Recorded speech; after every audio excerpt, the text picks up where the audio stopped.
Nos últimos dias, o que a gente mais tem ouvido falar e visto são notícias sobre esta crise entre Ucrânia e Rússia. A gente sabe que no centro de tudo isso está o fornecimento de gás e petróleo da Rússia para toda a Europa. A gente já tem visto o mercado oscilando muito em relação a esse possível conflito mais eminente entre Rússia e Ucrânia. Nesse vídeo, a BBC News vai te explicar o porquê que isso está acontecendo e quais são os impactos que o mundo pode sofrer numa possível guerra. Esse conflito começou há décadas, desde o fim da União Soviética. Isso porque a Rússia fornece a maior parte do gás consumido na Europa. Só que 30% deste gás tem que passar por gasodutos que ficam na Ucrânia. A Rússia é a dona do gás, mas os ucranianos têm muito poder sobre ele. Quando Rússia e Ucrânia se desentendem, os gasodutos são fechados e a Europa fica sem gás. Isso já aconteceu outras vezes.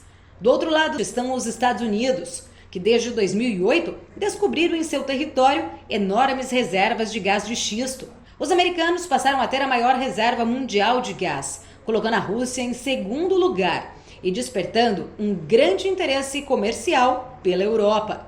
Mas para isso, os americanos tentam enfraquecer a Rússia. Como? Controlando o corredor que fornece gás à Europa, no caso, a Ucrânia, e apoiando a entrada da Ucrânia na OTAN.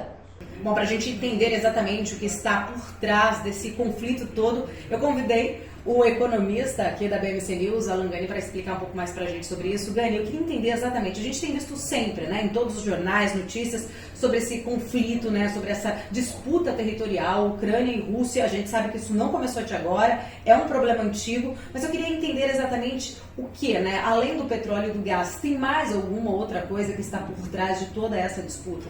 Então tudo isso começa quando a Ucrânia ela quer entrar na OTAN. A OTAN é um pacto militar criado durante a Guerra Fria para conter a ex-União Soviética. Muito bem, se a Ucrânia entrar na OTAN, o que aconteceria? Num conflito entre Rússia e Ucrânia, a OTAN seria obrigada a defender a Ucrânia. Então a gente está falando que os Estados Unidos estariam do lado da Ucrânia contra a Rússia. Evidentemente que a Rússia não quer isso. Então, esse foi todo o estopim aí do conflito, essa entrada ou essa pretensão da Ucrânia querer entrar na Rússia. Tem várias hipóteses, na OTAN. Tem várias hipóteses do porquê que os Estados Unidos estariam por trás disso daí. Existe hoje uma dependência energética muito grande da Europa com a Rússia, principalmente da Alemanha.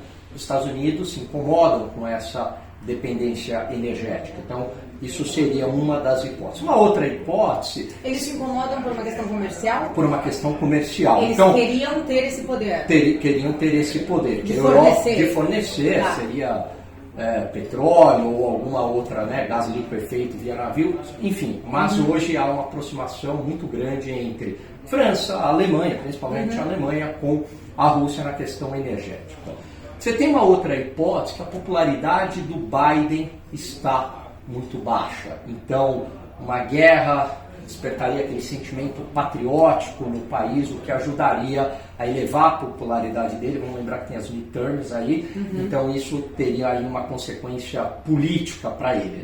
Teria também a indústria de armas, que tem interesse em manter a OTAN, mesmo com a queda do Muro de Berlim. Por quê? Para vender a arma, então teria o interesse da indústria armamentícia dos Estados Unidos. Então tudo isso motiva o interesse americano na Ucrânia. Duas questões. Poderia ter sido um tiro no pé do Biden tomar essa atitude num momento como esse, de se aproximar da Ucrânia, porque apesar da China não ter se declarado pró-Rússia até o momento, mas ele aproximou China, um arqui-inimigo americano, com Rússia. Ou seja, ele também, por um outro lado, está fortalecendo uma aproximação dos russos com a China. Inclusive, andei lendo aí muito sobre esse assunto e vi que, caso realmente a Rússia perca ali o fornecimento para a Europa, se caso ela passe a fornecer para a China, ela vai fornecer até mais, vai ganhar até mais. Qual que é o risco que os Estados Unidos sofrem hoje em ter uma possível aproximação entre Rússia e China? O grande adversário político hoje dos Estados Unidos não é mais a Rússia. A Rússia é um grande ator global pela potência militar que ela representa.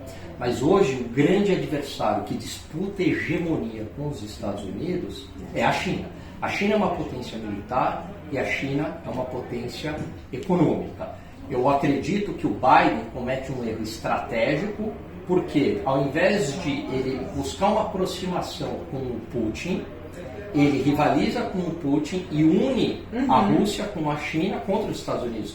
A lógica ali do Oriente não é apenas uma lógica econômica. A China não tem pretensões apenas na economia, ela tem pretensões geopolíticas, de dominação, de hegemonia. Não é simplesmente, vou perder negócios. Não é assim que a coisa funciona. O Trump fazia esse jogo bem, ele se aproximava do Putin para tentar conter a China. E, inclusive, o Trump tinha uma política de não guerra. Ele falando, a gente tem que reduzir o orçamento da OTAN. Os Estados Unidos representam 90% da OTAN em termos de dinheiro, de orçamento. Então, dizendo, é um absurdo que a gente gasta com isso daqui. Se os outros países querem proteção, então que coloquem mais dinheiro, enfim. Então, o Trump buscava essa política não beligerante e de uma aproximação com a Rússia.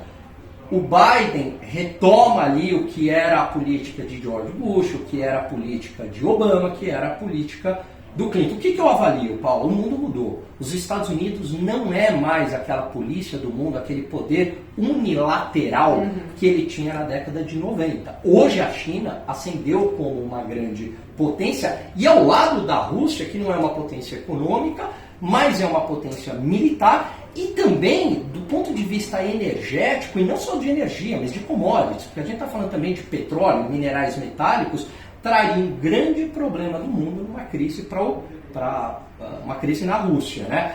Você acha que a Europa está ali tentando fazer um meio de campo também para não arrumar problema nem com os americanos e nem com os russos? A Europa, fatalmente, é a mais preocupada com essa situação, principalmente porque é uma grande importadora de algumas commodities russas que servem para a fabricação de componentes industriais e principalmente pela questão energética. Então, se você tem algum problema com a Rússia na parte de energia, a Europa fica sem energia. No inverno, morre de frio. No verão, você precisa de refrigeração para muitos processos industriais. Então, é muito complicado.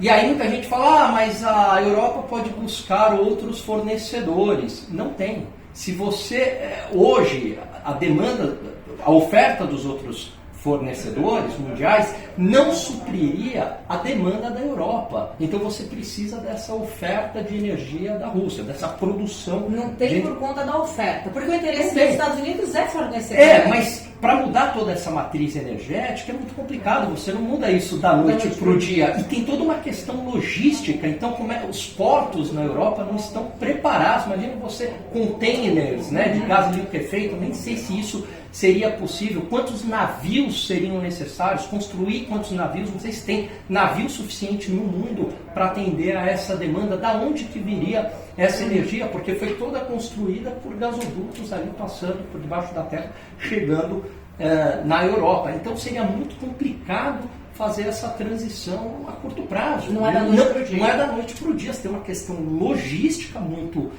importante, e você tem uma questão que você não conseguiria suprir essa demanda da Europa por energia. Por isso que a Europa está morrendo de medo e ela não quer o conflito, com razão.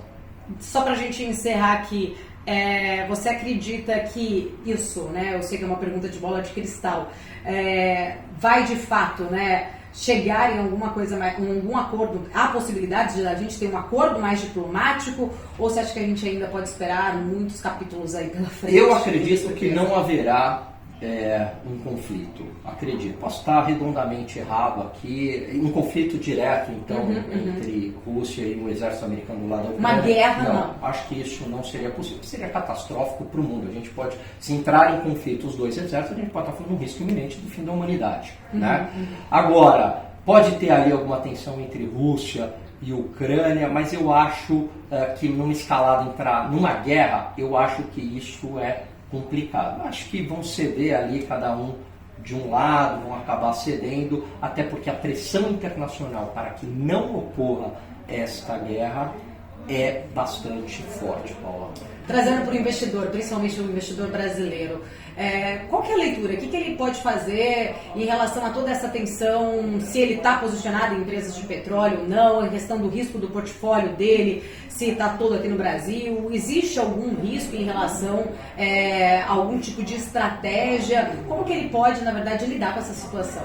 Geralmente, quando há crises, mesmo quando a crise envolve os Estados Unidos, o dólar costuma subir no Brasil. Então, na crise bancária, que foi no centro financeiro dos Estados Unidos, o dólar subia no Brasil. Olha que loucura. Então, você ter posições atreladas a dólar seria interessante.